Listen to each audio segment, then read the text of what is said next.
సోదరులారా, ఇవాళ రాష్ట్ర ప్రభుత్వం ఒక లెక్క చెప్పింది, బీసీల లెక్క చెప్పింది.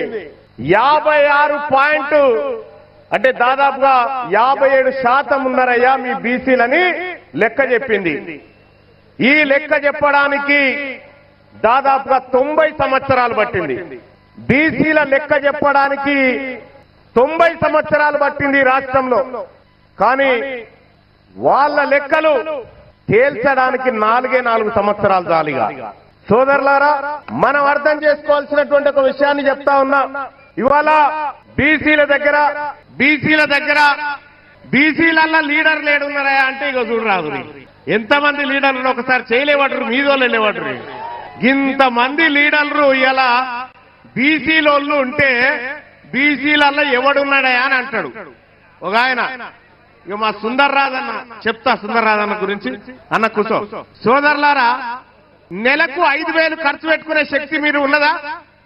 నెలకు 5,000 ఎవరెవరు ఖర్చు పెడతారో చేయలేవటరు అన్న. మినిమం నెలకు 5,000. నెలకు 5,000. ఇవాళ రాష్ట్ర ప్రభుత్వం చెప్పిన లెక్క ప్రకారం తెలంగాణ రాష్ట్రంలో బీసీలం ఎంతమంది ఉన్నాం? 2 కోట్ల మంది ఉన్నాం. తెలంగాణ రాష్ట్రంలో బీసీలం 2 కోట్ల మంది ఉన్నాం. నెలకు 5,000 ఖర్చు పెట్టేటువంటి సామర్థ్యం ఉన్నటువంటి ప్రజలము మనము. అంటే నెలకు 10,000 కోట్ల రూపాయలు ఈ బీసీలు ఖర్చు పెట్టగలిగినటువంటి శక్తి ఉన్నటువంటి వాళ్ళు. అంటే ఏడాదికి 1,20,000 కోట్ల రూపాయలు రాష్ట్ర ఎకానమీకి జమ చేస్తుంది.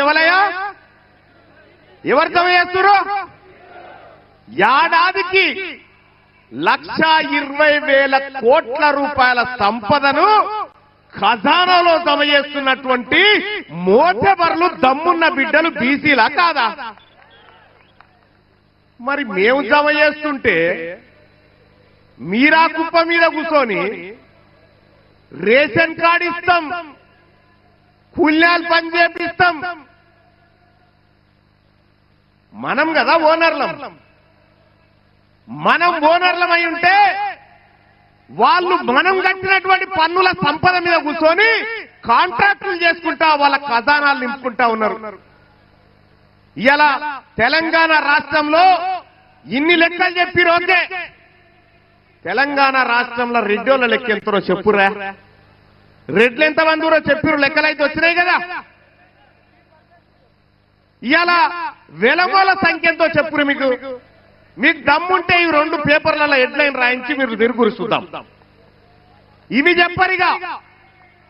చెప్పరు. ఓసీలట 20% ఉన్నారని రాసుకుంటా ఉన్నారు పాపం. ఇలా లెక్క తెలంగాణ రాష్ట్రంలో ఉన్న వెలుమోలు ఎంతమంది అంటే గట్టిగా 1,00,000 లేరు. ఇలా బీసీల మీటింగ్ కోసం వరంగల్ రోడ్డు మీదకి ఎక్కిన 1,00,000 మంది ఎంతమంది కూడా లేరు. మొత్తం ఎవరు వెలమల జనాభా. వాళ్ళు 13 మంది ఎమ్మెల్యేలా. ఇలా మా సుందర్ రాజన్న చెప్తా ఉన్నాడు 14 లక్షల మంది. వాళ్ళు ఓటర్లు కాదు, మొత్తం జనాభానే గంత. ఓటర్లు ఇంకా తక్కువ ఉన్నారు. పిడికేడు మంది లేరు. వాళ్ళు 60 మంది ఎమ్మెల్యేలై అసెంబ్లీలలో చట్టసభలలో కూర్చుంటే ఈ బీసీల బతుకులు మార్చడానికి వాళ్ళు నిర్ణయాలు తీసుకుంటారా? మీరు ఒక్కసారి ఆలోచన చేయండి. తీసుకోరు. ఇలా బీసీల చేతుల్లో భూములు లేవు, బీసీల చేతుల్లో అధికారం లేదు, బీసీల చేతుల్లో ఆర్థిక వనరులు లేవు. మొత్తం ఉన్నదంతా వాళ్ళ చేతుల్లో ఉన్నది. కానీ బీసీ ప్రజలారా గుర్తుపెట్టుకోండి, నిన్నటిదాకా ఒక లెక్క, ఇయాల్టి నుంచి ఇంకొక లెక్క. నిన్నటిదాకా ఒక లెక్క. ఈ బీసీలలోంచి ఎవడు అడిగేటోడు లేడనుకుర్రు.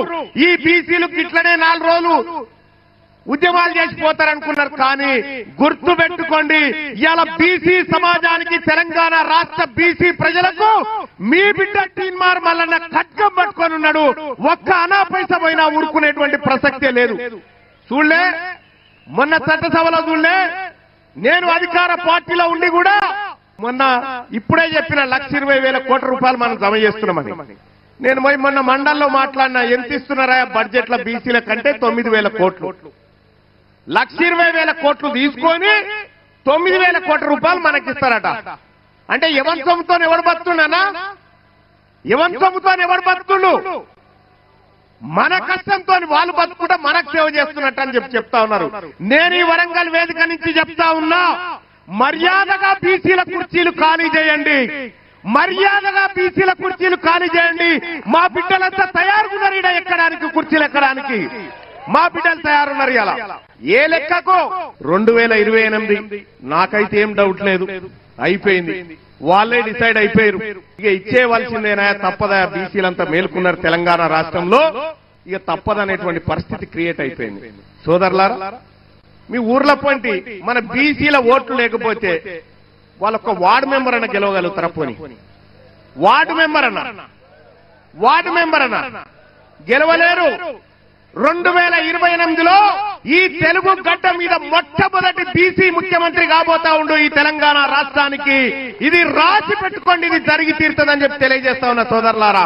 తెలంగాణ రాష్ట్రానికి చివరి ఓసీ ముఖ్యమంత్రి రేవంత్ రెడ్డి గారే.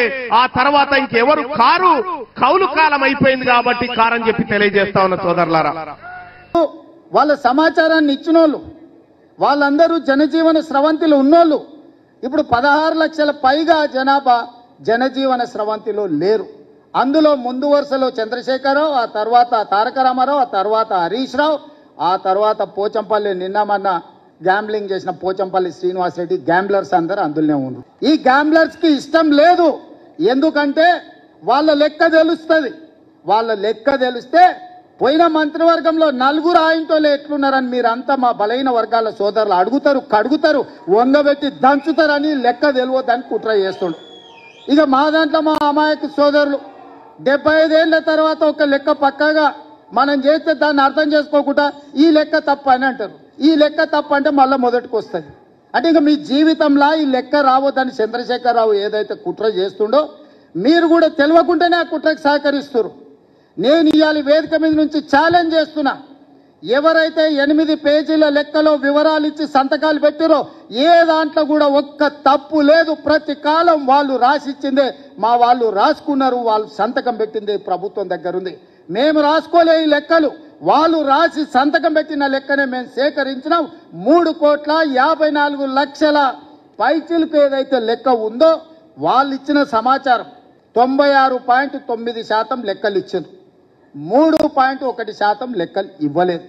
లెక్కలు ఇవ్వలను కొంతమంది విధిలేకి ఇవ్వకపోవచ్చు, కొంతమంది ఆ సమయానికి లేక ఇవ్వకపోవచ్చు. కానీ చంద్రశేఖరరావు లాంటి వాళ్ళు తెలిసి బలిసి కావాలని ఈ లెక్కలకు రాలేదు. వస్తే సంచి బియ్యం వండితే వాళ్ళు తినంగా మిగులుతుంది, మొత్తం వాళ్ళ జాతి తిన్నా కూడా మిగతాళ్ళకి మిగులుతుంది, లెక్క తెలుస్తుంది.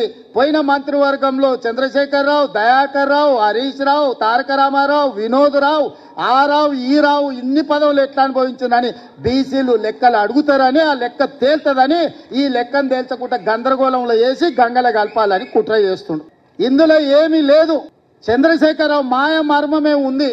లెక్క తేల్తే వాళ్ళెంతో వాళ్ళకంత, అంటే వాళ్ళకి వార్డు మెంబర్ కంటే పైన ఏ పదవి రాదు. ఆ కుటుంబానికి ఏమి ఇయ్యనికనే ఉండదు. ఇవాళ రేవంత్ రెడ్డి నువ్వు కూడా రెడ్డి ఉండొచ్చు. అప్పుడప్పుడు ఒక ఆయన అంటుంటాడు, ఈయననే ఆఖరి, ఈయననే చివరి, ఈయననే మొదటని. నాకేం పర్వాలేదు, ఆఖరి అయినా పర్వాలేదు. నా నాయకుడు ఇచ్చిన మాటను నిలబెట్టాలని క్రమశిక్షణ కలిగిన కార్యకర్తగా నేను బాధ్యత తీసుకున్నా. ఇది నా నిబద్ధత. నేను ఈ లెక్క నా కోసం చేయలే, నా పదవి కోసం చేయలే. నా నాయకుడు ఇచ్చిన మాట నిలబెడితేనే నేను క్రమశిక్షణ కలిగిన కాంగ్రెస్ కార్యకర్తను అవుతా. నేను క్రమశిక్షణ కలిగిన ముఖ్యమంత్రిగా ఈ రోజు బాధ్యత తీసుకున్నా. ముఖ్యమంత్రిగా ఈ రోజు కులగణన చేసిన అంటే ఏ త్యాగానికైనా సిద్ధమయ్యే ఈ రోజు ఈ లెక్కలు పక్కాగా తేల్చిన. ఈ లెక్కలలో తప్పు తేల్చాలంటే 5% లోపల మా వాళ్ళని ఎందుకు చూపిస్తా, 50% పైగా బీసీలను ఎందుకు చూపిస్తానా? మమ్మల్ని కూడా 15-20% లెక్కలు చూపిస్తుంటే దొంగ లెక్కలే రాయ మొదలు పెడితే ఇట్లెందుకు రాస్తాము? సంఘానికి అధ్యక్షుడిగా ఉన్నది ఉత్తమ్ కుమార్ రెడ్డి గారు. వాళ్ళు దేశ్ముఖ్ల కుటుంబం, 1000 ఎకరాల భూములు ఉన్నోళ్ళు. ఈరోజు ఇందులో ఉన్న దామన్న 2వ తరం నాయకుడు. మేమందరం కూడా నాయకుడిచ్చిన మాటకు కట్టుబడి మొదటి సంవత్సరంలోనే ఇది చేసినాం. ఏ రాష్ట్రంలో అయినా ఎవరైనా చేసినా మీరు ఆలోచన చేయండి సోదరులారా. ఇవాళ మా చిత్తశుద్ధిని, కాంగ్రెస్ పార్టీ నిర్ణయాన్ని తప్పుదోవ పట్టించి బలహీన వర్గాలకు శాశ్వతంగా అన్యాయం చేయాలని ఆలోచన చేస్తారు. కొన్ని సంఘాలు వచ్చినాయి, కొంతమంది విజ్ఞప్తి చేసిండ్రు, అన్న దీంట్లో ఇంకా కొంచెం సరిదిద్దండి, దీంట్లో కొంత సమాచారాన్ని మనం నిజంగా చేయాలనుకున్నాం. కాబట్టి 2వ విడత కూడా జనజీవన స్రవంతిలో కలవని వాళ్ళకు కూడా జనజీవన స్రవంతిలో కలవడానికి రెండో విడత కూడా మళ్ళీ అవకాశం ఇచ్చినాము. ఇది మా ప్రభుత్వం యొక్క చిత్తశుద్ధి.